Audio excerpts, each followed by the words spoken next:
نحمده ونسلم ونصلي على رسوله الكريم اما بعد فاعوذ باللہ من الشیطان الرجیم بسم اللہ الرحمن الرحیم اذا وقعت الواقعہ صدق اللہ مولانا العظیم وصدق رسولہ النبی الرؤوف الرحیم ببرکت ان اللہ وملائکتہ یصلون علی النبی یا ایہا الذین آمنوا صلوا علیہ وسلموا تسلیما اللہم صلی علی سیدنا و مولانا محمد وعلی آلہ و اصحاب سیدنا و مولانا محمد معدن الجود والکرم وآلہ و اصحابہ وبارک وسلم صلاۃ و سلام علیک یا سیدی یا رسول اللہ وعلی آلک و اصحابک یا حبیب اللہ صلی اللہ علیہ وسلم۔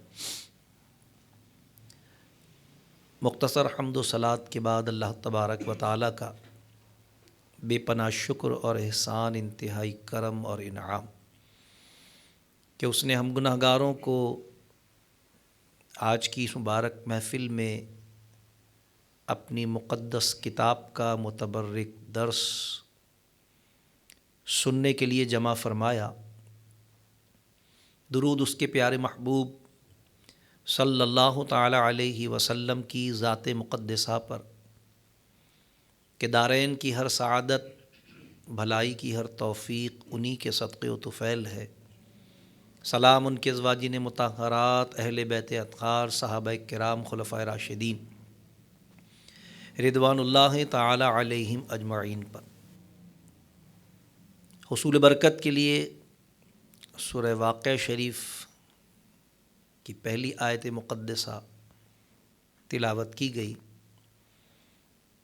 سورہ مقدسہ کی ترتیب وار آیات طیبہ کی تشریح و تفسیر اختصاراً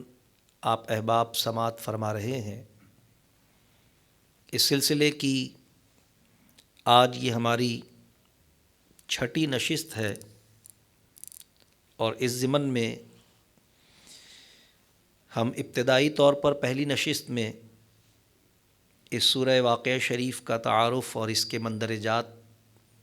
اختصاراً آپ کی خدمت میں عرض کر چکے، جس کے بعد ہم نے دوسری نشست میں اس کی ابتدائی آیات کے حوالے سے اللہ تبارک و تعالیٰ کا فرمان کہ جو قیامت کے ضمن میں اس نے ارشاد فرمایا کہ جب ہو لے گی وہ ہونے والی، اس وقت اس کے ہونے میں کسی کو انکار کی گنجائش نہ ہوگی، کسی کو پست کرنے والی، کسی کو بلندی دینے والی۔ جب زمین کانپے گی تھر تھرا کر، اور پہاڑ ریزہ ریزہ ہو جائیں گے چورا ہو کر، تو ہو جائیں گے جیسے روزن کی دھوپ میں غبار کے باریک ذرے پھیلے ہوئے۔ اور تم تین قسم کے ہو جاؤ گے، تو دہنی طرف والے کیسے دہنی طرف والے، اور بائیں طرف والے کیسے بائیں طرف والے۔ اور جو سبقت لے گئے وہ تو سبقت ہی لے گئے، وہی مقرب بارگاہ ہیں۔ پھر تیسری نشست میں ہم نے اس سے آگے آیات طیبات کے حوالے سے ان تین گروہوں میں سے ایک گروہ السابقون پر ہونے والے انعامات کا اللہ تبارک و تعالیٰ کے اس فرمان کی روشنی میں تذکرہ کیا کہ رب کائنات نے ارشاد فرمایا، چین کے باغوں میں اگلوں میں سے ایک گروہ اور پچھلوں میں سے تھوڑے جڑاؤ تختوں پر ہوں گے، ان پر تکیہ لگائے ہوئے آمنے سامنے، ان کے گرد لیے پھریں گے ہمیشہ رہنے والے لڑکے، کوزے اور آفتابے، اور جام اور آنکھوں کے سامنے بہتی شراب۔ اس سے نہ انہیں درد سر ہو نہ ہوش میں فرق آئے، اور میوے جو پسند کریں اور پرندوں کا گوشت جو چاہیں، اور بڑی آنکھ والی حوریں جیسے چھپے رکھے ہوئے موتی، صلہ ان کے اعمال کا اس میں نہ سنیں گے نہ کوئی بیکار بات نہ گناہ گاری، ہاں یہ کہنا ہوگا سلام سلام۔ پھر اللہ تبارک و تعالیٰ نے اگلی آیات طیبات میں اصحاب یمین کا تذکرہ فرمایا اور ان کے اوپر ہونے والے انعامات کا ذکر کیا۔ تو چوتھی نشست میں ہم نے آپ کی خدمت میں عرض کیا کہ رب کائنات نے ان آیات طیبات میں ارشاد فرمایا، اور دہنی طرف والے کیسے دہنی طرف والے بے کانٹوں کی بیریوں میں اور کیلے کے گچھوں میں اور ہمیشہ کے سائے میں اور ہمیشہ جاری پانی میں اور بہت سے میووں میں، جو نہ ختم ہوں اور نہ روکے جائیں، اور بلند بچھونوں میں، اور عورتوں کو اچھی اٹھان اٹھایا تو انہیں بنایا کنواریاں اپنے شوہر پر پیاریاں، انہیں پیار دلاریاں ایک عمر والیاں۔ دینی طرف والوں کے لیے اگلوں میں سے ایک گروہ اور پچھلوں میں سے ایک گروہ۔ پھر اللہ تبارک و تعالیٰ نے مزید بائیں طرف والوں پر ہونے والے اصحاب شمال پر کیے جانے والے انعامات کا ذکر کیا، جو ہم نے پھر اگلی نشست میں عرض کیا کہ رب کائنات نے فرمایا، اور بائیں طرف والے کیسے بائیں طرف والے؟ جلتی ہوا اور کھولتے پانی میں اور جلتے ہوئے دھوئیں کی چھاؤں میں، جو نہ ٹھنڈی نہ عزت کی، بے شک وہ اس سے پہلے نعمتوں میں تھے اور اس بڑے گناہ کی ضد رکھتے تھے اور کہتے تھے کہ کیا جب ہم مر جائیں اور ہڈیاں مٹی ہو جائیں تو کیا ضرور ہم اٹھائے جائیں گے؟ اور کیا ہمارے اگلے باپ دادا بھی؟ تم فرماؤ بے شک سب اگلے اور پچھلے ضرور اکٹھے کیے جائیں گے ایک جانے ہوئے دن کی میعاد پر۔ پھر بے شک تم اے گمراہو جھٹلانے والوں ضرور تھوہڑ کے پیڑ سے کھاؤ گے، پھر اس سے پیٹ بھرو گے اور پھر اس پر کھولتا پانی پیو گے، پھر ایسا پیو گے جیسے سخت پیاسے اونٹ پئیں۔ یہ ان کی مہمانی ہے انصاف کے دن۔ یہ انجام بائیں طرف والوں کا اللہ تبارک و تعالیٰ نے ارشاد فرمایا۔ آج کی نشست میں ہم اس سے آگے کی آیات طیبات اور اس کے ترجمے اور تفسیر کے حوالے سے اختصاراً گفتگو آپ کی خدمت میں عرض کریں گے کہ اللہ تبارک و تعالیٰ نے کس طرح کفار قریش کو، مشرکین مکہ کو بڑے منفرد انداز میں اور مدلل انداز میں تخلیق انسانی حیات و ممات اور مظاہر فطرت میں موجود اپنی نعمتوں کے ذریعے اپنی توحید اور اپنی ربوبیت کے دلائل قائم فرمائے۔ رب کائنات نے ارشاد فرمایا، نحن خلقناکم فلولا تصدقون۔ رب کائنات نے ارشاد فرمایا، ہم نے تمہیں پیدا کیا تو تم کیوں نہیں سچ مانتے؟ اللہ تبارک و تعالی تخلیق انسانی کے ذریعے اپنی ربوبیت کا اقرار اور اس کی صداقت کے اعتراف کا مطالبہ فرما رہا ہے کہ جب ہم نے تمہیں پیدا کیا ہے تو تم سچ کیوں نہیں مانتے؟ قیامت کے بعد اٹھنے کو یا حضور صلی اللہ علیہ وسلم کی تمام غیبی خبروں کی حقانیت کو؟ کیونکہ آپ صلی اللہ علیہ وسلم نے ہی اللہ تبارک و تعالیٰ کے خالق و رازق ہونے کی صفات پر اہل دنیا کو آگاہ فرمایا، اور انبیاء سابقین کی طرح تخلیق انسانی کے قانون کا ذکر کرتے ہوئے اللہ تبارک و تعالیٰ کی توحید اور اس کی وحدانیت کی دلیل قائم فرمائی۔ اور کیونکہ اللہ تبارک و تعالیٰ نے اس کائنات کو تخلیق فرمایا، بالخصوص انسان کو، انسان کی تخلیق کا ایک نظام اللہ نے مقرر فرمایا، یعنی ہر انسان ماں کے پیٹ سے ہی پیدا ہوتا ہے، کبھی مرد کے بطن سے اولاد پیدا نہیں ہوتی۔ ہر انسان عورت کے وجود کے مخصوص حصے میں ہی پرورش پاتا اور مخصوص عضو کے ذریعے ہی دنیا میں آتا ہے۔ ایسا نہیں ہوتا کہ کوئی کسی ذریعے سے اور کوئی کسی راستے سے دنیا میں آئے۔ یہ نظام کی وحدانیت کہ صرف عورت ہی بچے کو جنم دیتی ہے، ایک قانون مقرر ہے۔ افزائش کے لیے اللہ نے ایک عزم مقرر کیا ہے، اس کے سوا وجود کے کسی اور حصے میں افزائش نہیں ہو سکتی۔ دنیا میں آنے کے لیے اللہ تبارک و تعالیٰ نے ایک ہی راستہ مقرر کیا ہے، اس کے سوا دنیا میں آنے کے لیے کوئی دوسرا راستہ مقرر نہیں ہے۔ یہ وحدانیت نظام بتا رہا ہے کہ اس نظام کا بنانے والا بھی ایک ہے، اس کا بنانے والا بھی ایک ہے۔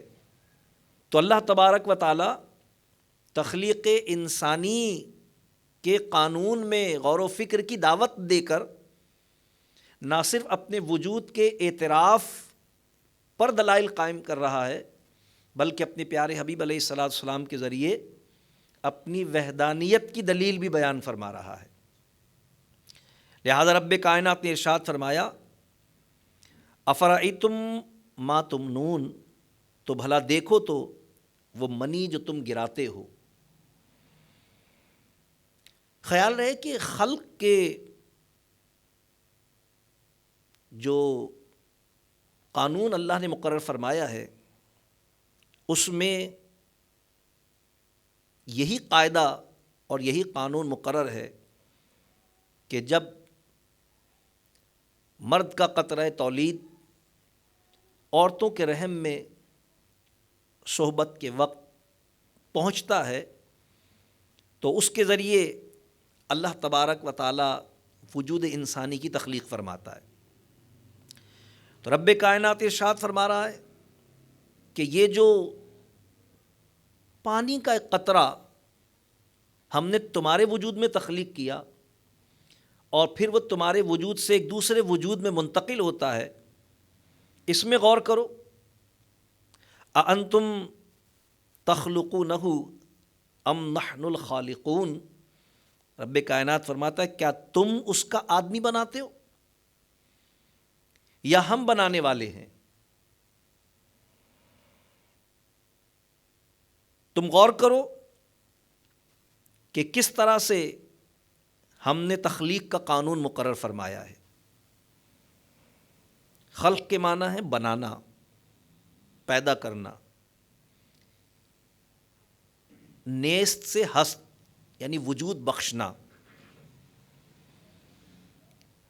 اللہ تبارک و تعالیٰ نے اپنے لیے خلق کا لفظ ارشاد فرمایا ہے، اَأَنتُمْ تَخْلُقُونَهُ أَمْ نَحْنُ الْخَالِقُونَ، کیا تم اس کا آدمی بناتے ہو یا ہم بناتے ہیں؟ تخلیق اللہ تبارک و تعالیٰ کو اسی لیے خالق کہا جاتا ہے، اور یہ اللہ تبارک تعالیٰ کی صفت مخصوصہ ہے، کیونکہ دنیا میں بنانے والے تو بہت کچھ بناتے ہیں، لیکن کسی بھی بنانے والے کو خالق نہیں کہا جاتا، اس لیے کہ باقی لوگوں کے کچھ بنانے میں اور انسان کے اس کائنات اور وجود انسانی کے بنانے میں، اللہ کے اس کائنات اور وجود انسانی کے بنانے میں ایک بڑا فرق یہ ہے کہ خلق کا معنی یہ ہے کہ بغیر کسی وسیلے، بغیر کسی ذریعے اور بغیر کسی مثال، پہلے سے موجود کسی مثال کے بغیر کسی چیز کو بنانا۔ جو بھی کوئی کچھ بناتا ہے دنیا میں تو اس کے لیے کوئی نہ کوئی چیز بطور وسیلہ وہ استعمال کرتا ہے۔ بہت ساری چیزیں دنیا میں بنائی گئیں، لیکن اس کے بنانے کے لیے کوئی نہ کوئی چیز جو اس بنانے والے نے استعمال کی وہ اس کی بنائی بھی نہیں تھی۔ مثال کے طور پر دنیا میں پہلی بار کسی نے بلب بنایا، جب بلب بنایا اس نے تو اس میں کانچ استعمال کیا، اس میں اس نے سلور استعمال کیا، اس میں اس نے تار استعمال کیا، تو کانچ کا خالق، کانچ کا بنانے والا وہ نہیں تھا، سلور کا بنانے والا وہ نہیں تھا، یہ اشیاء تھیں جس سے اس نے اس چیز کو بنایا۔ لیکن اللہ تبارک و تعالی خالق ہے، جس کا معنی یہ ہے کہ نہ صرف یہ کہ وہ بناتا ہے، لیکن جن اجزاء سے بناتا ہے ان اجزاء کو بھی وہی بناتا ہے، ان اجزاء کو بھی وہی بناتا ہے۔ اللہ نے انسان کو ہوا، مٹی، آگ اور پانی سے بنایا، عناصر اربع سے، لیکن اللہ تبارک و تعالیٰ اس بات کا محتاج نہیں ہے کہ ان چاروں سے بنائے، یہ اللہ نے قانون مقرر کیا کہ ان چاروں سے بنایا، لیکن پھر ان چاروں کا خالق بھی اللہ تبارک و تعالیٰ ہی ہے، ان کو بھی اسی نے بنایا۔ تو اس اعتبار سے اللہ تبارک و تعالیٰ کی یہ خاص اور مخصوص صفت ہے، لیکن اللہ تبارک و تعالیٰ اپنے پیاروں کو، اپنے محبوبوں کو اپنی اوصاف کا مظہر بناتا ہے۔ مثلا حضرت عیسیٰ علیہ السلام کے حوالے سے میں ایک مرتبہ تفصیلی گفتگو عرض کر چکا ہوں، اور اس میں یہ بات آپ کی خدمت میں عرض کر چکا ہوں کہ حضرت عیسیٰ علیہ السلام نے جب دنیا کے سامنے، لوگوں کے سامنے اپنی نبوت و رسالت کا اعلان کیا تو بطور معجزہ، نبوت کی دلیل اور ثبوت کے طور پر بطور معجزہ آپ نے یہ اعلان کیا کہ وَأَخْلُقُ لَكُم مِّنَ الطِّينِ كَهَيْئَةِ الطَّيْرِ، میں تمہارے لیے تخلیق کرتا ہوں مٹی سے پرندے کی ایک صورت، اور پھر اس میں پھونکتا ہوں تو وہ زندہ ہو کر اڑ جاتا ہے۔ یہاں حضرت عیسیٰ علیہ السلام نے اپنے لیے اخلق، میں تخلیق کرتا ہوں، یہ لفظ استعمال کیا اور قرآن نے اسے بیان کیا۔ اس کا مطلب یہ ہوا کہ اللہ تبارک و تعالیٰ کی عطا سے اللہ کے محبوب اور مخصوص بندے اللہ کی کسی صفت کے مظہر ہو سکتے ہیں، اور صفت تخلیق تو عظیم صفات میں سے اللہ تبارک و تعالیٰ کی۔ تو جب حضرت عیسیٰ علیہ السلام اللہ کی صفت تخلیق کا مظہر ہو سکتے ہیں، اور آپ اعلان کر رہے ہیں کہ میں تخلیق کرتا ہوں، اور اسے بطور معجزہ بیان کر رہے ہیں، اور آپ کے اس بیان کو قرآن نے بیان بھی کیا، تو اس سے یہ بات واضح ہوتی ہے کہ جب عیسیٰ علیہ السلام اللہ کی اس صفت عظیمہ کے مظہر ہیں، تو امام عیسیٰ، میرے اور آپ کے آقا و مولا جناب محمد رسول اللہ صلی اللہ تعالیٰ علیہ وسلم کو اللہ تبارک و تعالیٰ نے اپنے صفات کا جس طرح مظہر بنایا، اس کو الفاظ میں کون بیان کر سکتا ہے؟ یہی وجہ ہے کہ ہمارا ایمان ہے کہ دیگر انبیاء کرام علیہم السلام میں سے بعض اللہ کی عطا سے اللہ کی بعض صفات کے مظہر ہوئے،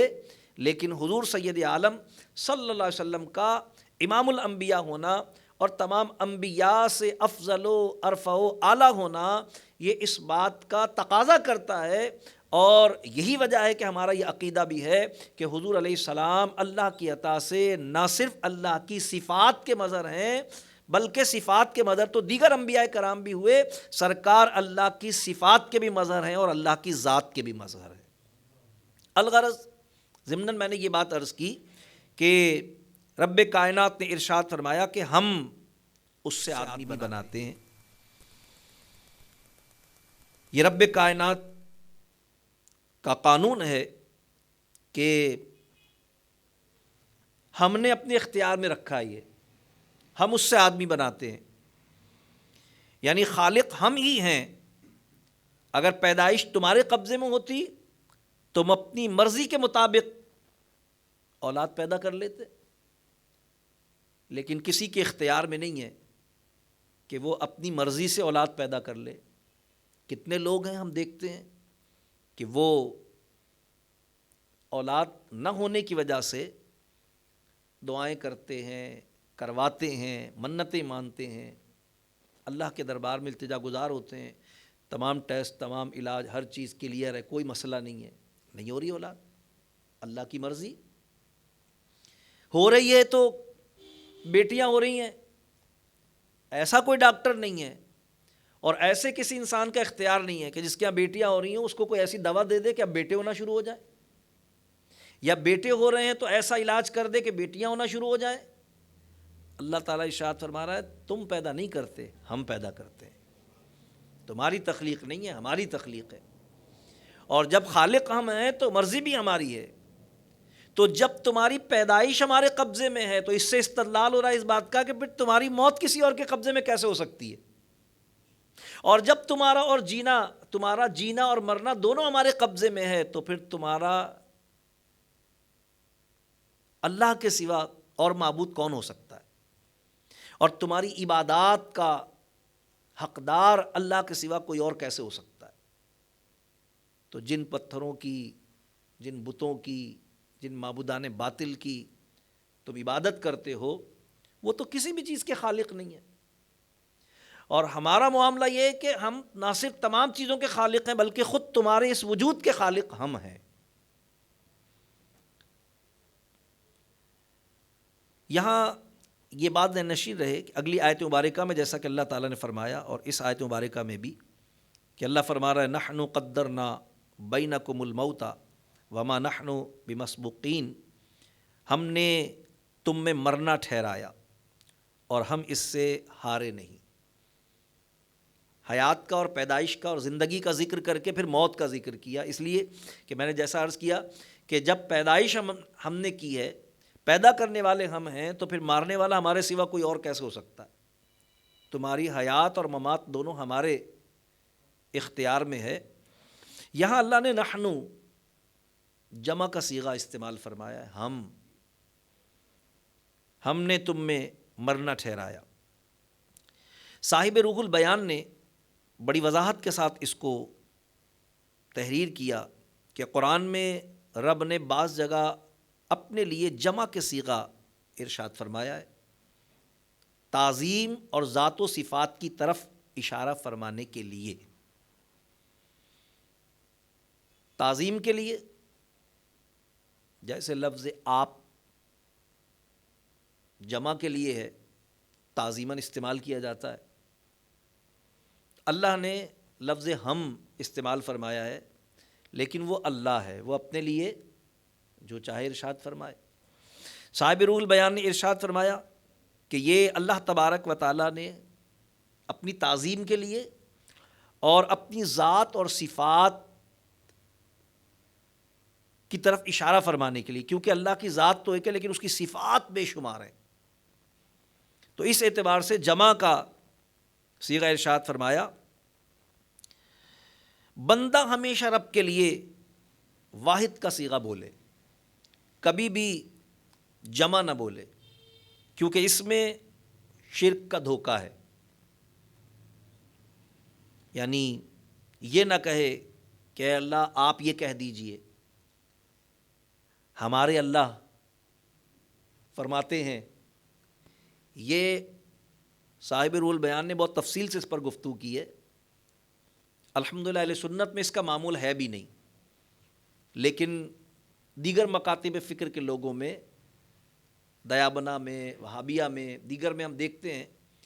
کہ وہ اللہ تبارک و تعالیٰ کے لیے جمع کے صیغے استعمال کرتے ہیں. لیکن جس طرح حضور صلی اللہ علیہ وسلم کے لیے قرآن کریم نے ذو معنی لفظ استعمال کرنے سے منع کیا کہ ایسا لفظ جس کے دو معنی نکلتے ہوں، اور ایک معنی بے شک اچھا ہو لیکن دوسرا معنی اچھا نہ ہو، ان معنوں میں کہ وہ حضور کی شان کے خلاف ہو، جیسا کہ قرآن کریم نے فرمایا لا تقولوا راعینا وقولوا انظرنا، اے لوگوں ہمارے حبیب علیہ السلام کو راعینا کہہ کر مخاطب نہ کرو بلکہ انظرنا کہو، کیونکہ اس لفظ کے ایک معنی بے ادبی والے نکلتے تھے۔ تو اسی طرح صاحب روح البیان نے بہت گفتگو کی اس پر کہ اللہ تبارک تعالیٰ خود خالق ہے، وہ اپنے لیے جو چاہے لفظ استعمال فرمائے، لیکن بندہ جب بھی اللہ تبارک و تعالیٰ کے لیے استعمال کرے تو واحد کا صیغہ استعمال کرے تاکہ شرک کے دھوکے سے بچے۔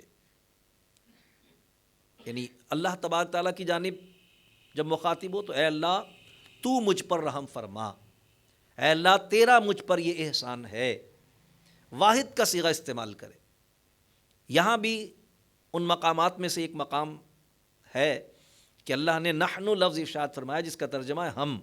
جمع کا یہ صیغہ، لیکن جیسا میں نے عرض کیا کہ یہ تعظیم کے لیے نیز اللہ کی ذات تو ایک ہی ہے لیکن اس کی صفات بے شمار ہیں، تو کثرت صفات کی طرف اشارہ کرتے ہوئے رب کائنات نے یہ لفظ ارشاد فرمایا۔ لیکن بندہ جب بھی اللہ تبارک و تعالیٰ کی طرف نسبت کرے تو جمع کے صیغے کی نسبت نہ کرے بلکہ واحد کے صیغے کی نسبت کرے۔ الغرض اللہ تبارک و تعالیٰ نے ارشاد فرمایا کہ ہم نے تم میں مرنا ٹھہرایا اور ہم اس سے ہارے نہیں، یعنی تمہاری پیدائش بھی ہمارے قبضے میں ہے اور موت بھی، کہ کسی کو بچپن میں مار دیتے ہیں، کسی کو بڑھاپے میں، ہر ایک کی موت و زندگی کا ایک وقت ہم نے مقرر کیا جو لوح محفوظ میں تحریر بھی کر دیا ہے۔ قرآن کریم میں اللہ تعالیٰ نے ایک مقام پر ارشاد فرمایا اذا جاء اجلھا لا یستأخرون ساعۃ ولا یستقدمون، اور جب ان کی موت کا وقت آ جاتا ہے تو پھر نہ تو ایک لمحہ پہلے نہ ایک لمحہ بعد میں، یعنی جو اللہ کی طرف سے وقت مقرر ہے بس وہ اللہ نے مقرر فرما دیا ہے۔ تو رب کائنات ان آیات طیبات میں ارشاد فرما رہا ہے کہ ہم نے تم میں مرنا ٹھہرایا، یعنی ہر ایک کو موت ضرور آنی ہے۔ ظاہر ہے کہ جب اللہ نے اپنے پیارے محبوب صلی اللہ علیہ وسلم کو بھی کل نفس ذائقۃ الموت کے حکم کی تکمیل کے لیے وصال اور وفات عطا فرمائی تو پھر باقی تو کوئی کسی گنتی میں ہی نہیں ہے کہ جو وجہ تخلیق کائنات ہوئے، جن سے بڑھ کر مخلوق میں نہ کوئی اللہ کو پیارا ہے نہ کوئی محبوب و پسندیدہ ہے، کیونکہ یہ قانون ہے جو اللہ نے خود مقرر فرمایا ہے۔ تو اسی قانون کو اللہ تعالیٰ یہاں بیان فرما رہا ہے کہ ہم نے تم میں مرنا ٹھہرایا اور ہم اس سے ہارے نہیں، یعنی ہم دن رات مخلوق کو پیدا بھی کر رہے ہیں اور مار بھی رہے ہیں، ہر آن قدرت کے کروڑوں کرشمے دکھا رہے ہیں، مگر نہ ہمیں اس سے تھکن ہوتی ہے، نہ آرام کی ضرورت، نہ کسی قسم کی ہار، یعنی کوئی ایسا نہیں ہے کہ وہ موت کے دینے میں اپنی طاقت سے اپنے مال سے کسی بھی طریقے سے جیت جائے کہ نہ مرے، ایسا نہیں ہو سکتا۔ بڑے بڑے خدائی کے دعوے دار بھی موت سے ہمکنار ہو گئے، یعنی انہیں زندگی کی بازی ہارنی پڑی، وہ اللہ کی قدرت کو ہرانے میں ناکام ہی رہے۔ رب کائنات فرما رہا ہے ہم ہارے نہیں اس سے۔ ہم نے لوگوں کی عمریں مختلف رکھیں اور اس میں ہزارہ حکمتیں اور مصلحتیں ہیں کہ کسی کو اللہ تبارک تعالیٰ طویل عمر عطا فرماتا ہے، کسی کو مختصر عمر عطا فرماتا ہے، کسی کو بہت مختصر، کسی کو بہت طویل، اس میں اس کی حکمتیں ہیں۔ تو رب کائنات ارشاد فرما رہا ہے کہ ہم نے تم میں مرنا ٹھہرایا اور ہم اس سے ہارے نہیں۔ پھر رب کائنات نے فرمایا الا ان نبدل امثالکم وننشئکم فی ما لا تعلمون، کہ تم جیسے اور بدل دیں اور تمہاری صورتیں وہ کر دیں جس کی تمہیں خبر نہیں۔ یعنی ہم دن رات پیدا بھی کر رہے ہیں اور مار بھی رہے ہیں لوگوں کو، اور ہم اس سے ہارے نہیں ہیں۔ یعنی ہمارے لیے یہ بات بھی ناممکن تو دور کی بات، مشکل بھی نہیں ہے کہ تم جیسے اور دوسرے لے آئیں، تمہیں مار دیں، دوسرے پیدا کر دیں، یا تمہارے سوا قومیت کے اعتبار سے بھی، شکل و صورت کے اعتبار سے بھی، زبان و لباس کے اعتبار سے بھی، ہر اعتبار سے دوسرے لوگ لے آئیں، جیسا کہ دنیا میں ہوتا رہا۔ اللہ تبارک تعالیٰ نے بڑی بڑی قداور قوموں کو ہلاک فرما دیا، اور انہی کے علاقوں میں ان کے بعد دوسرے لوگوں کو اللہ نے آباد فرما دیا۔ یہ بات اس لیے کفار قریش اور مشرکین مکہ کو سنائی اور بتائی جا رہی ہے، تبلیغ کا ایک انداز ہے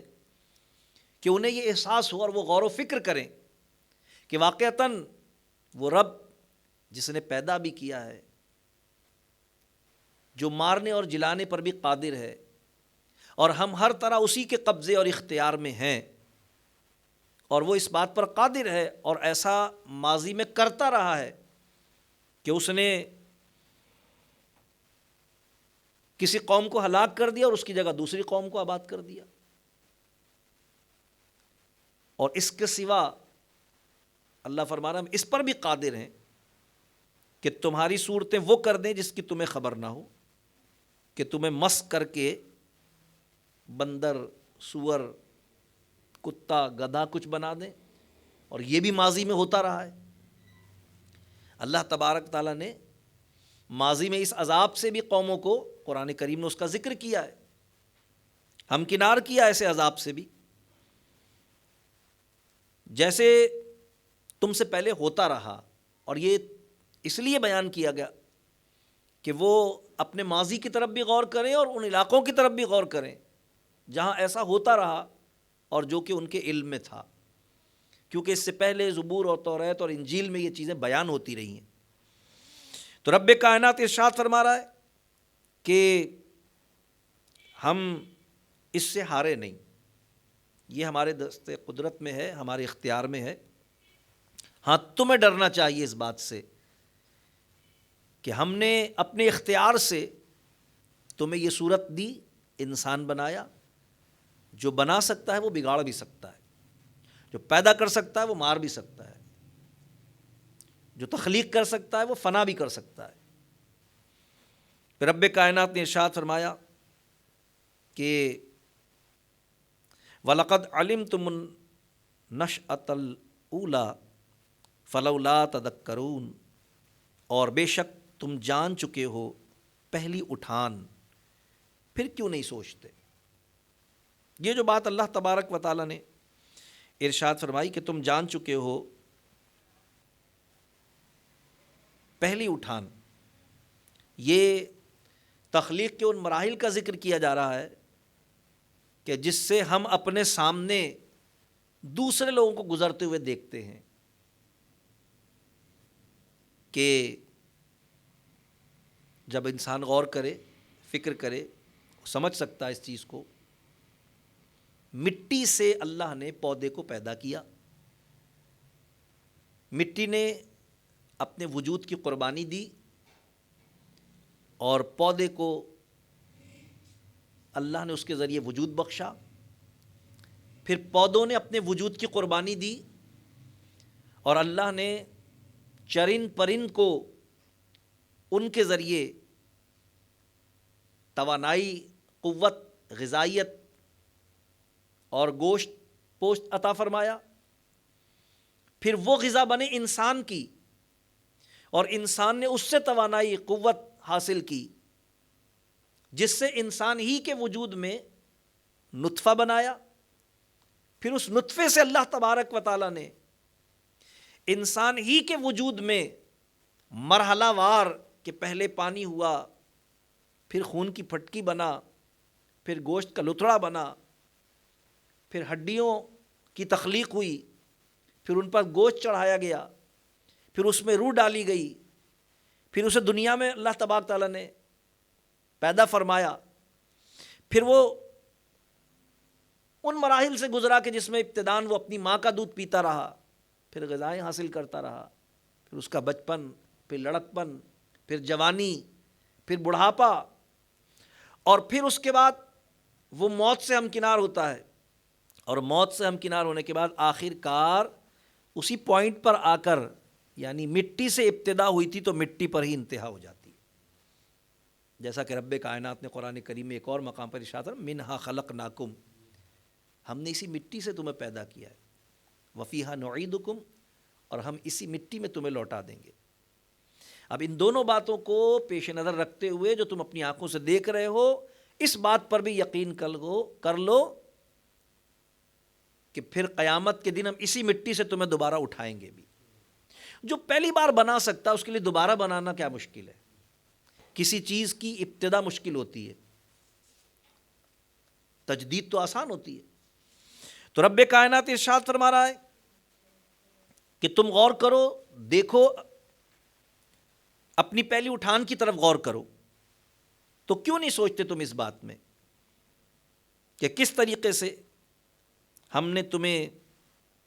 مٹی سے انسان بنایا، اور جو تمہیں مٹی سے انسان بنا سکتا ہے وہ تمہیں انسان سے مٹی بھی بنا سکتا ہے۔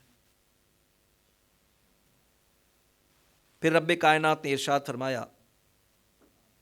افرأیتم ما تحرثون، تو بھلا بتاؤ جو بیج تم بوتے ہو۔ اب یہ بھی اللہ تبارک تعالیٰ نے، کیونکہ درختوں کی تخلیق بھی انسان کی تخلیق کی طرح، خالق تو اللہ ہی ہے، تم بیج بوتے ہو، ہمارا کام درخت اگانا نہیں ہے، ہم بیج بوتے ہیں، درخت تو اللہ اگاتا ہے، اگانے کا کام اللہ کا ہے، ہم تو صرف بیج بوتے ہیں۔ بالکل اسی طرح جس طرح ہم نطفہ منتقل کرتے ہیں، اس سے تخلیق دینا یا نہ دینا، اس نطفے کو ضائع کر دینا یا اس کو وجود بخش دینا، یہ اللہ کے دست قدرت میں، اس کے اختیار میں۔ تو رب کائنات نے فرمایا اس پر غور کر لو کہ جو بیج تم بوتے ہو، فرمایا اَأَنْتُمْ تَزْرَعُونَهُ ام نحن الزارعون، کیا تم اس کی کھیتی بناتے ہو یا ہم بنانے والے ہیں؟ اگر تم تو بیج بو کر اب اس سے بے خبر ہوتے ہو، بیج بونے کے بعد ہماری نگاہوں سے بیج اوجھل ہے، مٹی کے اندر اس کا وجود ہے، اب وہ جس مرحلے سے گزر رہا ہے، اللہ تبارک و تعالیٰ کی قدرتوں کا مظہر ہے یہ معاملہ، کہ اس ننھے اور نازک سے بیج میں اللہ تبارک و تعالیٰ انتہائی طاقتور اور مضبوط درخت کی تخلیق کو ممکن بناتا ہے۔ بالکل اسی طرح جس طرح ایک قطرہ ناپاک سے ایک انتہائی نازک وجود میں اللہ تبارک تعالیٰ ایک ایسے قوی الجثہ انسان کی تخلیق کو ممکن بناتا ہے کہ بھئی بعد میں جب وہ 20 سال کا جوان لڑکا ہو جاتا ہے تو وہ تو اپنی ماں کو ایک ہاتھ پر اٹھا سکتا ہے، لیکن ایک وقت وہ تھا کہ اسی وجود میں اللہ نے اس کی تخلیق فرمائی۔ فرمایا یہی صورتحال یہاں بھی ہے کہ تم دانہ بوتے ہو تو تمہارا کام تو بونے کا ہے، اگاتا کون ہے؟ کیا تم اس کو پروسیس کرتے ہو؟ اس میں سے کوپل تم نکالتے ہو؟ اس کوپل کو اتنی طاقت تم دیتے ہو کہ زمین پھاڑ کے باہر نکل آئے؟ پھر اس کو پروان تم چڑھاتے ہو؟ اللہ تبارک تعالیٰ ارشاد فرما رہا ہے کیا تم کھیتی بناتے ہو یا ہم بنانے والے ہیں؟ یعنی کھیتوں میں بیج تم ڈالتے ہو اور اسے اگانا ہماری قدرت سے ہے۔ سبحان اللہ۔ ہم انسان بگاڑنے والے، وہ اللہ بنانے والا۔ رب کائنات ارشاد فرما رہا ہے کہ لو نشاء لجعلناہ حطاما فظلتم تفکہون، رب کائنات ارشاد فرماتا ہے ہم چاہیں تو اسے روندن کر دیں، ضائع کر دیں، اور ایسا ہوتا ہے۔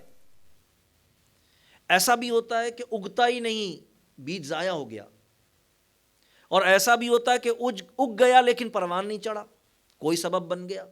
فصل کی فصل ضائع ہو گئی، کھیت کا کھیت برباد ہو گیا، ساری صورتیں ہوتی ہیں۔ رب کائنات فرمایا ہم چاہیں تو اسے روندن کر دیں، پھر تم باتیں بناتے رہ جاؤ، انا لمغرمون، کہ ہم پر چٹی پڑ گئی، ہم بد نصیب رہے،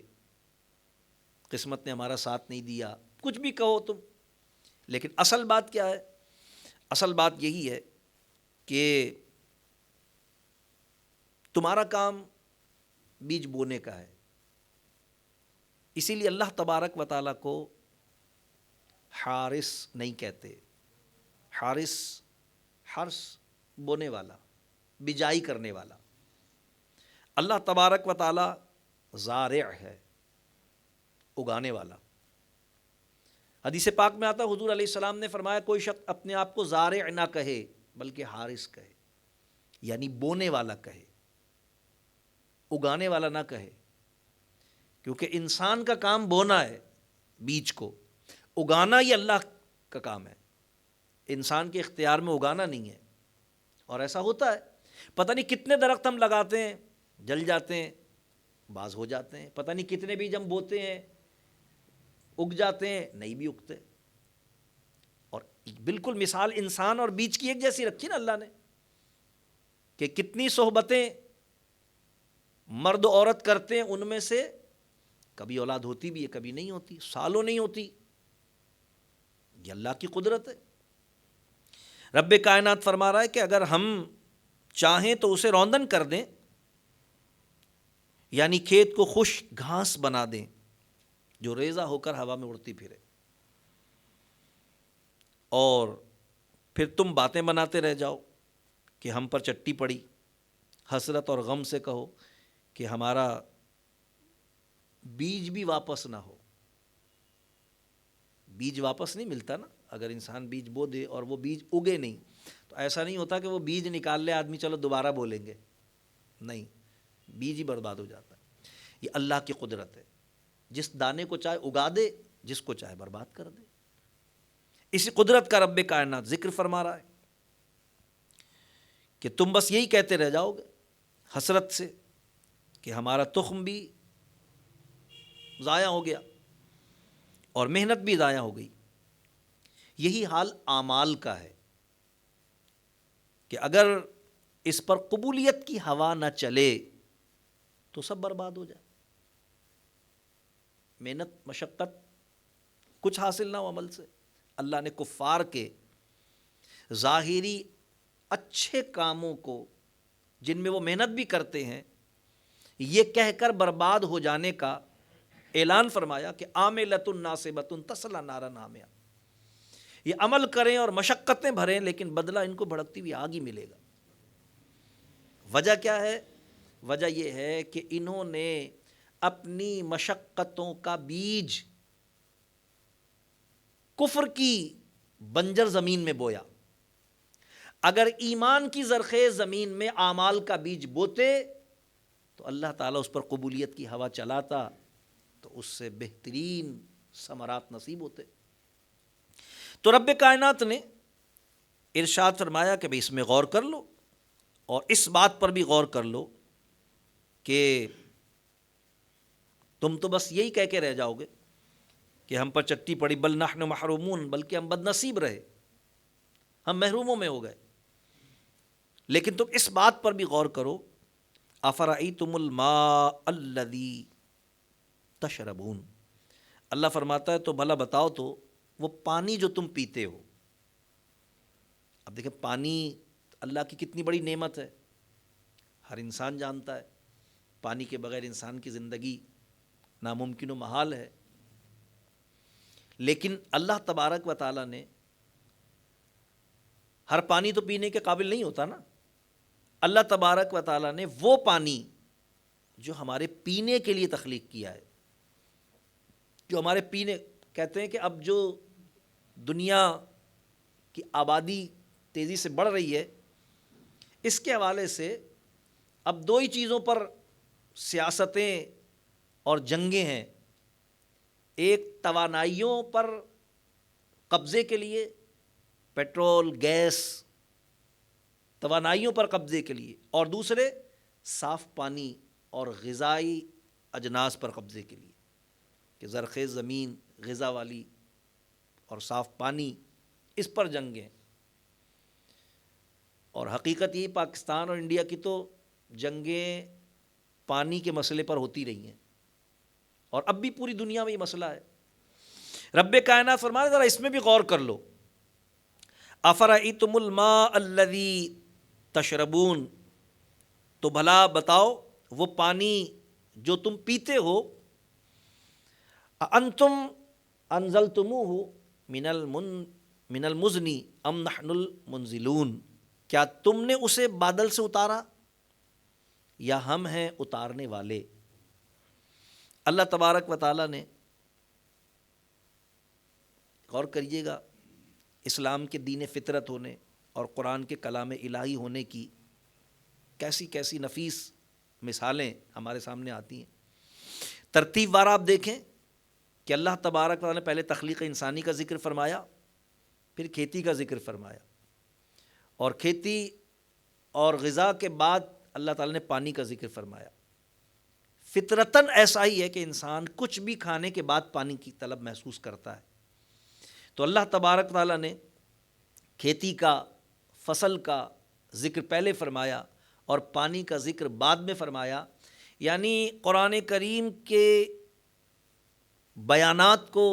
اس کے مضامین کو کسی بھی اینگل سے آپ دیکھتے ہیں تو فطرت انسانی اور بشری تقاضوں کو بالکل مکمل طور پر پیش نظر رکھتے ہوئے اس کا ایک ایک مضمون ہمارے سامنے آتا ہے۔ تو اللہ تبارک تعالیٰ نے پہلے کھیتی کا ذکر فرمایا، غذا کا، کھانے کا ذکر فرمایا، اور پھر اس کے بعد پانی کا ذکر فرمایا۔ خیال رہے کہ بعض ممالک تو ایسے بھی ہیں کہ جن میں بارش کا ہی پانی پیا جاتا ہے، یعنی اس کے سوا کوئی دوسرا پانی دستیاب ہی نہیں ہے پینے کے لیے، سال بھر تک اس پر گزارا کرتے ہیں۔ ان کے لیے تو یہ آیت بالکل ہی ظاہر ہے، کیونکہ اس میں اللہ تعالیٰ فرما رہا ہے وہ جو پانی تم پیتے ہو، بتاؤ ہم نے آسمان سے اتارا ہے یا کسی اور نے اتارا؟ اور یہ عرب اور اس کے بعض مخصوص علاقوں میں تو بالکل ہی مصدقہ ہے کہ وہاں پر صورتحال یہ ہے کہ کنواں کھودو تو تیل نکل آتا ہے، اگر پانی نکلے تو وہ پینے کے قابل نہیں ہوتا۔ 100 کنووں میں سے 10 میں اگر پانی نکلے گا تو 9 میں کڑوا نکلے گا، 1 میں پینے کے قابل ہوگا۔ لیکن اگر ہم غور کریں کہ جہاں کنووں کا پانی پیا جاتا ہے ان کے لیے بھی یہی آیت ان پر بھی صادق آتی ہے، کیونکہ کنویں میں پانی بارش سے ہی ہوتا ہے۔ سب کو پتہ ہے کہ جب بارش ہوتی ہے تو پانی زمین جذب کرتا ہے، اور زیر زمین پانی کا ذخیرہ ہی کنویں میں پانی کا سبب بنتا ہے، جو سوتے زمین کے اندر پانی کے چلتے ہیں۔ تو اللہ تبارک و تعالی ارشاد فرما رہا ہے کہ غور کرو، وہ پانی جو تم پیتے ہو تم نے اسے بادلوں سے اتارا ہے یا ہم نے اتارا ہے؟ اگر بارش نہ ہو تو کنویں بھی خشک ہو جاتے ہیں، آیت بالکل واضح ہے۔ بارش اتارنا فرشتوں کا کام ہے، بارش فرشتے برساتے ہیں، اللہ نے فرشتوں کو مقرر فرمایا ہے۔ لیکن اللہ تعالیٰ کیا فرما رہا ہے؟ تم پانی اتارتے ہو یا ہم اتارتے ہیں؟ تو فرشتوں کے کام کو اللہ نے اپنا کام کہا ہے، فرشتوں کے کام کو اللہ نے اپنا کام کہا ہے۔ اس سے پتہ چلتا ہے کہ اللہ والوں کا، اللہ کے پیاروں کا، اللہ کے محبوبوں کا کام اللہ ہی کا کام ہے۔ اس سے عقیدہ اہل سنت کا ثبوت ملتا ہے کہ جب ہم کہتے ہیں کہ اللہ کے نیک بندے دیتے ہیں، مدد کرتے ہیں، عطا کرتے ہیں، مہربانی فرماتے ہیں، تو یہ سب کچھ کیونکہ ہم اللہ کی عطا سے مانتے ہیں، تو اللہ والوں کا کام اللہ کا کام ہوتا ہے، یعنی وہ دیتے ہیں کا مطلب یہ ہوتا ہے کہ اللہ ان کے ذریعے دیتا ہے۔ دیکھیں نا، قرآن نے کہا ما آتاکم الرسول فخذوہ، رسول تمہیں جو دے وہ لے لو۔ اب کوئی کہے رسول دیتا ہی نہیں ہے، تو پھر قرآن کس دینے کی بات کر رہا ہے؟ تو اس کا مطلب یہ کہ رسول دیتا ہے۔ حق تو یہ کہ رسول تو آیا ہی دینے کے لیے، حضور علیہ السلام کو تو اللہ نے بھیجا ہی نعمتوں کی تقسیم کے لیے۔ سرکار میں انما انا قاسم واللہ یعطی، اللہ کا کام عطا کرنا ہے، میرا کام تو تقسیم کرنا ہے۔ تو نعمتیں ساری اللہ ہی کی ہیں۔ اعلیٰ حضرت فاضل بریلوی رحمۃ اللہ کے تعالیٰ علیہ کا وہ شعر جو اس آیت مبارکہ کے ساتھ یعنی میچ کرتا ہے کہ اللہ تعالیٰ فرما رہا ہے بتاؤ ہم نے پانی اتارا ہے یا تم اتارتے ہو؟ تو یقیناً سب نعمتیں اللہ تبارک تعالیٰ کی ہیں، لیکن اللہ نے حضور کے صدقے اور وسیلے سے نعمتیں عطا فرمائیں۔ امام حسین فرماتے ہیں ٹھنڈا ٹھنڈا میٹھا میٹھا پیتے ہم ہیں پلاتے یہ ہیں، رزق اس کا ہے کھلاتے یہ ہیں۔ تو یقیناً ہمارا ایمان ہے کہ سب نعمتوں کا خالق اللہ ہے، اللہ کی عطا سے اللہ والے اللہ کی نعمتوں کے قاسم ہوتے ہیں۔ تو یہاں بھی یہ بات ہمارے سامنے آتی ہے کہ بارش اتارنا فرشتوں کا کام ہے، مگر چونکہ رب کے حکم سے لہذا فرمایا گیا کہ ہم اتارتے ہیں۔ پھر رب کائنات ارشاد فرمایا لو نشاء لجعلناہ اجاجا فلولا تشکرون، ہم چاہیں تو اسے کھاری کر دیں، پھر کیوں نہیں شکر کرتے؟ یعنی جس طرح ہم نے اتنے بڑے سمندر کو کھاری کر دیا ہے، اور تم اپنی کل اجتماعی صلاحیتوں کو ملا کر بھی سمندر کے کسی ایک حصے کو بھی میٹھا بنانے پر قادر نہیں ہو کہ سمندر کو میٹھا کر لو، نہیں، یہ ہماری قدرت ہے کہ ہم تمہارے لیے پینے کے قابل پانی اتارتے ہیں، یہ ہماری قدرت ہے۔ تو جب ہم یہ کرتے ہیں، اور کفار قریش اس بات کو اچھی طرح جانتے تھے کہ یہ جتنی باتیں ہو رہی ہیں ان پتھروں اور لکڑیوں کے بنائے ہوئے بتوں میں سے یہ صفت کسی کی بھی نہیں تھی، سب جانتے تھے وہ کہ انہیں تو خود ہم نے بنایا ہوا ہے۔ تو رب کائنات فرما رہا جب یہ سب کچھ ہماری قدرتیں ہیں تو پھر تمہیں شکر کس کا کرنا چاہیے؟ ہمارا شکر کرنا چاہیے، ہم پر ایمان لانا چاہیے اور ہماری عبادت کرنی چاہیے۔ ہمیں چھوڑ کر تم کسی اور کو سجدہ کرو، کسی اور کی عبادت کرو، کسی اور کو اپنا معبود کہو، ہمارے حبیب علیہ الصلوۃ والسلام سے منہ پھیرو اور ہمارے دیے ہوئے پیغام کا انکار کرو اور ہماری بھیجی ہوئی شریعت کی مخالفت کرو، تو پھر تم خود ہی غور کر لو کہ تم سزا کے مستحق ہو یا نہیں ہو۔ رب کائنات نے پانی کے بعد بالکل اس کے الٹ آگ کا ذکر فرمایا، اور فرمایا افرأیتم النار التی تورون، تو بھلا بتاؤ تو وہ آگ جو تم روشن کرتے ہو۔ انسان آگ جلاتا ہے اور علماء فرماتے ہیں کہ عرب میں دو درخت پائے جاتے ہیں، نر اور مادہ۔ ایک نر درخت ہوتا ہے اس کو مرخ کہتے ہیں، اور ایک مادہ درخت ہوتا ہے جس کو غنار کہتے ہیں۔ اور حیرت انگیز طور پر ان درختوں کی ڈالیاں اگر آپس میں رگڑی جائیں تو اس میں آگ پیدا ہو جاتی ہے، آگ روشن ہوتی ہے، صرف رگڑنے سے آگ جل پڑتی ہے۔ لیکن اگر نر کی شاخیں آپس میں رگڑیں تو آگ پیدا نہیں ہوگی، مادہ کی شاخیں آپس میں رگڑیں تو آگ پیدا نہیں ہوگی۔ نر اور مادہ جس کو پہچان ہے وہ آپس میں رگڑے تو اس سے آگ پیدا ہوتی تھی، اور اہل عرب اسے استعمال کرتے تھے جنگلوں میں، ویرانوں میں، راستوں میں۔ اللہ تبارک و تعالیٰ اسی طرف اشارہ فرما رہا ہے اور ارشاد فرما رہا ہے تو بھلا بتاؤ تو وہ آگ جو تم روشن کرتے ہو اَأَنتُمْ أَنشَأْتُمْ شَجَرَتَهَا ام نحن المنشئون، کیا تم نے اس کا پیڑ پیدا کیا یا ہم ہیں پیدا کرنے والے؟ تم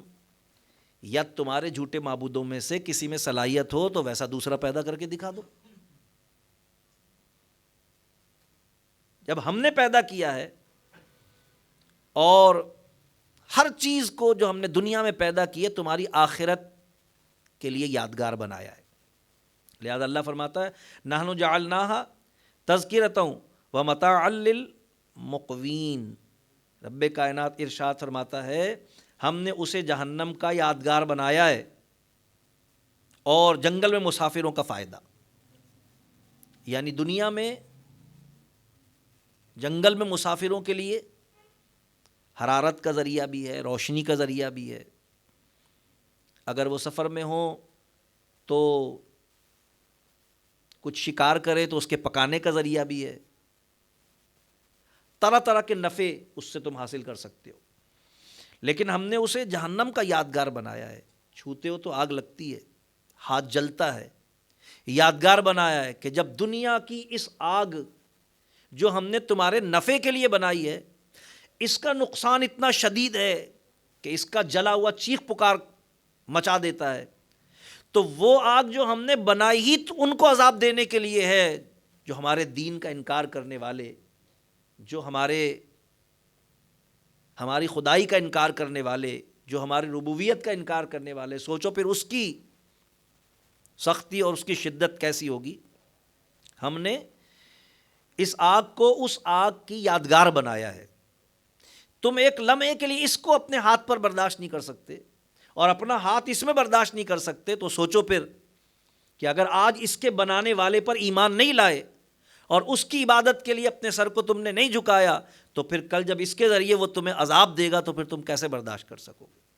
جبکہ وہ آگ ہم نے پیدا ہی عذاب دینے کے لیے کی، یہ آگ اللہ نے عذاب دینے کے لیے پیدا نہیں کی، یہ تو نفع کے لیے پیدا کی۔ اللہ خود ہی فرما رہا ہے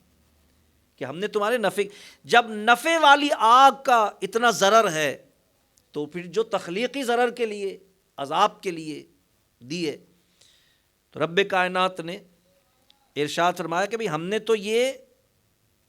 تمہارے لیے یادگار رکھی ہے، جس طرح یہ زراعت کا بونا تمہارے وجود اور تمہاری زندگی اور موت کی یادگار ہے اور اس کے قانون کا ایک ہی ہونا تمہارے رب کے ایک ہونے کی علامت اور دلیل ہے، اسی طرح ہم نے اس آگ کو تمہارے لیے آخرت کی یادگار بنا دیا ہے۔ تو رب کائنات فرماتا ہے فسبح بسم ربک العظیم، تو اے محبوب علیہ السلام تم پاکی بولو اپنے عظمت والے رب کی۔ حبیب علیہ السلام ان کی فکر نہ کریں، یہ ایمان لائیں یا نہ لائیں، آپ کا کام بیان کرنا ہے، آپ بیان کر دیں، اور سب کچھ بیان کرنے کے بعد یہ کریں یا نہ کریں آپ اپنے رب کی پاکی بیان کریں، تاکہ آپ کا دیکھا دیکھی، آپ کی اطاعت و پیروی میں، آپ کی غلامی میں اور آپ کی اتباع میں آپ کے غلام اللہ کی تسبیح کو اسی طرح بیان کریں اور اللہ کی عبادت کو اسی طرح کریں، تاکہ آپ کی اس نقل کا کرنا ان کے لیے ان کی تسبیح کا ہماری بارگاہ میں قبولیت کا بھی سبب بن جائے اور ان کی عبادت کا ہماری بارگاہ میں مقبولیت کا بھی ذریعہ اور وسیلہ بن جائے۔ آج ہم ان آیات طیبات پر اکتفا کرتے ہیں، انشاءاللہ اگلی نشست میں ہم باقی آیات طیبات کے حوالے سے ترجمہ اور تفسیر کا بیان انشاءاللہ کریں گے۔ اللہ تبارک و تعالیٰ کی بارگاہ میں دعا ہے کہ اللہ تبارک تعالیٰ ہمیں تخلیق انسانی کے جن مدارج کا اللہ نے اس میں ذکر فرمایا اور زراعت کی تخلیق کے حوالے سے جو اللہ تبارک تعالیٰ نے ہمیں غور و فکر کے لیے نکات عطا فرمائے، اور پانی کے اتارنے اور آگ کے خلق کرنے سے متعلق اللہ تبارک تعالیٰ نے ہمیں جو بیانات غور و فکر کے لیے عطا فرمائے، اللہ تبارک تعالیٰ ہمیں اس کائنات میں، مظاہر فطرت میں، خود اپنی ذات میں غور و فکر کرتے ہوئے رب کائنات اپنی اور اپنے پیارے حبیب صلی اللہ علیہ وسلم کی سچی معرفت اور دین کا نور کامل نصیب فرمائے۔ وآخر دعوانا ان الحمد للہ رب العالمین۔